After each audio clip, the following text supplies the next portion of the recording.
मंडळी, कशी आहात? तर आज मी तुम्हाला सांगणार आहे एक असं डिटॉक्स वॉटर ते दिवसभर पिल्यानंतर तुम्हाला जे उन्हाळ्यामध्ये आता आपल्याला आळस आल्यासारखं वाटतं, उन्हाळ्यामध्ये आपलं जे मेटाबॉलिझम आहे, पचनाची क्षमता आहे ती थोडीशी स्लो असते.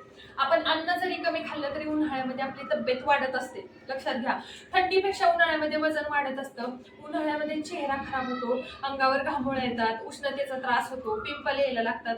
ह्या सगळ्या प्रॉब्लेम सॉल्व्ह होण्यासाठी आणि त्यातली त्यात साइड बाय साइड आपल्या शरीरातले टॉक्झिन्स बाहेर गेल्यामुळे आपलं वजन कमी होण्यासाठी डिटॉक्स वॉटर मदत करतात. आता डिटॉक्स वॉटर आणि हर्बल टी या दोन्हींमध्ये काय फरक आहे? हर्बल टी घेतल्यानंतर डिटॉक्स वॉटर घ्यायचं का? किंवा डिटॉक्स वॉटर आणि हर्बल टी हे दोन्ही एकत्र घ्यावेच लागतात का? किंवा दोन्हीतलं एक घेतलं तर चालतं का? ह्याना असा काय फरक पडणार हे सगळं तुम्हाला आजच्या व्हिडिओमध्ये मी सांगणार आहे. तर त्याआधी नमस्कार मंडळी, मी भाग्यश्री स्वागत करते तुमचं आपल्या युट्यूब चॅनलवर. मी माझं 6 महिन्यामध्ये 18 किलो वजन कमी केलेलं आहे आणि त्याच कॉन्फिडन्सनं मी आज तुमच्या समोर उभी आहे. आधीचे जुने व्हिडिओ जाऊन बघा माझी तब्येत किती होती आणि चॅनल आपण रेसिपीसाठी काढलेलं, कारण वजन माझं जास्त होतं त्यामुळे मी कधी स्क्रीन समोर येत नव्हते. जसं माझं वजन कमी होत गेलं तसे मी स्क्रीनवर आले. 76 किलोवर मी स्क्रीनवर आले. 84 किलो माझं वजन होतं. वजन कमी केल्यानंतर 76 किलो असताना मी स्क्रीनवर तुमच्या समोर आले आणि मी माझं तेव्हा 10 किलो वजन कमी केलं. त्याच्या आधी मी माझं 8 किलो वजन कमी केलेलं. म्हणजे जवळजवळ 6 महिन्यामध्ये मी माझं 18 किलो वजन कमी केलं. असंच प्रत्येक गोष्टीचा अभ्यास करून, प्रत्येक गोष्टीचा व्यवस्थित विचार करूनच मी गोष्टी घेतलेल्या आहेत. कोणतीही गोष्ट करण्याच्या आधी तुम्ही सुद्धा गुगल करण्याची सवय लागा. समोरच्या व्यक्तीनं सांगितले म्हणून कधीही ट्रस्ट ठेवायचा नाही. कधीही ट्रस्ट ठेवायचा नाही. मी जरी सांगितलं तरी प्रत्येक गोष्टीचा फायदा तोटा काय आहे ते तुम्ही सर्च करून बघायचं. जसे तुम्हाला प्रश्न पडतात तसे कमेंट करायचे, मी त्याच्यावर व्हिडिओ बनवत असते. तर आता हर्बल टी आणि डिटॉक्स वॉटरमध्ये 2 मिनिटांमध्ये मी सगळ्या गोष्टी सांगते, नाहीतर तुम्हाला बोर होईल. पण कुठलीही गोष्ट करण्याच्या आधी त्याच्याबद्दल माहिती असणं पण गरजेचं आहे. हर्बल टी म्हणजे काय असतो? जो आपण मसाल्यांपासून बनवतो ना, गरम गोष्टींपासून जो बनवतो तो हर्बल टी असतो.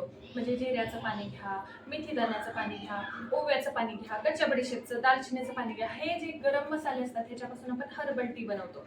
आता हा हर्बल टी आपलं मेटाबॉलिक रेट आहे तो वाढवण्यासाठी, चयापचयाची क्षमता आपली व्यवस्थित, चयापचयाची जी क्रिया आहे ती व्यवस्थित चालण्यासाठी, ह्या गोष्टी करण्यासाठी साइड बाय साइड ह्या गोष्टी झाल्या की आपलं ऑटोमॅटिक वजन कमी होतं. आता डिटॉक्स वॉटरने काय फायदा होतो? तर डिटॉक्स वॉटरने उन्हाळ्यामध्ये आपला चेहरा खराब होतो, पिंपल येतात, घामोळे येतात, चेहरा खराब होतो. चेहरा व्यवस्थित राहण्यासाठी, शरीरचं पूर्ण टॉक्झिन्स बाहेर जाण्यासाठी तर उन्हाळ्यामध्ये जास्त पाणी पिलं जातं. आणि हर्बल टी असा असतो जो आपण दिवसभर पिऊ शकत नाही, पण डिटॉक्स वॉटर आपण दिवसभर पिऊ शकतो. हर्बल टी आपण सकाळी पिला की झालं, पण डिटॉक्स वॉटर आपण दिवसभर पिऊ शकतो, रात्रभर पिऊ शकतो, 24 तास पिऊ शकतो, कसंही पिऊ शकतो आपण. पण तसं हर्बल टी नाही. हर्बल टी हा एकदाच घ्यायचा असतो, सारखा घ्यायचा नसतो. वेट लॉस पावडर ही एकदाच घ्यायची असते, एकदा म्हणजे 1 चमचे पुरेशी असते. तसं हा पाण्याचा जेवढा फायदा आहे ना, खूप न सांगण्यासारखा फायदा आहे. तुम्ही सर्च करून बघा, विश्वास नसेल तर. तर आता डिटॉक्स वॉटर आणि हर्बल टी दोन्ही एकत्र घेतले तर चालतील का, अशा सुद्धा कमेंट यायच्या आधीच मी सांगते. सकाळी हर्बल टी घेतला आणि दिवसभर डिटॉक्स वॉटर पिलं तरी चालतं. फक्त हर्बल टी घेतला आणि दिवसभर डिटॉक्स वॉटर नाही बनवणं झालं तरी रेग्युलरचं पाणी पिलं तरी चालतं. सकाळचं हर्बल टी नाही घेणं झालं पण दिवसभरामध्ये डिटॉक्स वॉटर पिलं तरी चालतं. दिवसातून एकदा वेट लॉस पावडर जी आपण काल बनवलेली आहे, कालचा व्हिडिओ तुम्ही जाऊन बघा. वेट लॉस पावडर जरी आपण एकदा दिवसातून पिली तरी डिटॉक्स वॉटर, काही केलं तरी कंपल्सरी डिटॉक्स वॉटर पिलं तरी चालतं. ज्याला वेट लॉस करायचा आहे, ज्याला शरीरातले टॉक्झिन्स बाहेर काढायचे, ज्याला स्वतःचा चेहरा क्लिअर करायचा आहे. वजन कमी झालं ना तरी चेहऱ्यावर कधीही परिणाम नाही झाला पाहिजे. तर मी आता तुम्हाला डिटॉक्स वॉटर बनवून दाखवते. ते कधी घ्यायचं? दिवसभर घ्यायचं, कोणताही रूल नाही, फक्त 24 तासानंतर घ्यायचं नाही. म्हणजे रात्रभर भिजत ठेवायचं, रात्रभर भिजत ठेवल्यानंतर दुसऱ्या दिवशी सकाळी म्हणजे दिवसभर प्यायचं. पण ते पाणी दिवसभरात संपवायचं. ते पाणी जर शिल्लक राहिलं दुसऱ्या दिवशी तर प्यायचं नाही संध्याकाळी. म्हणजे 24 तासाच्या आतच हे पाणी प्यायचं असतं. ह्याचे न्यूट्रिएंट्स त्याच्यामध्ये सगळे उतरतात, त्यामुळे मिक्सरला वगैरे बारीक करायची काहीही गरज नसते.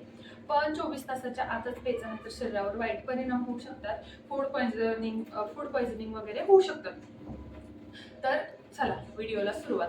तसं तर दिवसभरामध्ये 8 ते 12 ग्लास पाणी प्यायचं असतं, पण माझ्याकडे पातेलं एवढं मोठं नाहीये, त्यामुळे मी 6 ग्लास पाणी घेतलंय आणि एवढं ठीक आहे. कारण आपण नॉर्मल पाणी सुद्धा अधूनमधून पित असतो. आता या 6 ग्लास पाण्यामध्ये मी अर्धी काकडी टाकली आहे. काकडीमध्ये आपल्या शरीरामध्ये उन्हाळ्यामध्ये डिहायड्रेशन होतं, त्यामुळे ते डिहायड्रेशन होऊ नये म्हणून बॉडी हायड्रेट ठेवण्यासाठी काकडी मदत करते आणि ब्लोटिंग सुद्धा कमी होतं. आता गाजर, गाजर तर तुम्हाला माहिती आहे, अर्ध गाजर इथं पण मी घेतलेलं आहे. फायबर्स आणि विटॅमिन्स असतात ज्याच्यामुळं आपल्याला पोट भरल्याचं फिलिंग येतं, जास्त जेवण जात नाही आणि महत्वाचं म्हणजे स्किन आणि केस खूप चांगले होतात. आता हे आलं घेतलेलं आहे. आल्याचे बेनिफिट तुम्हाला माहीतच असतील, की आपलं शरीर दुसऱ्या लोकांना मोठं दिसतं, पण ते मोठं नसतं, सुजल्यासारखं दिसतं. ते जी सूज आहे बॉडीवरचं इन्फ्लेमेशन आहे ना, ते कमी करायला मदत हे आलं करतं. पुदिना डायजेशनसाठी मदत करतो. तुम्हाला हा पुदिना छोटासा जरी 4 पानं दिसत असली, तरी जेव्हा हे रात्रभर पाण्यामध्ये सगळे गोष्टी भिजतात, तेव्हा ऑटोमॅटिक सगळे न्यूट्रिएंट्स त्याच्यामध्ये उतरलेले असतात आणि ते पाणी आपल्या दिवसभर पोटामध्ये जात असतं.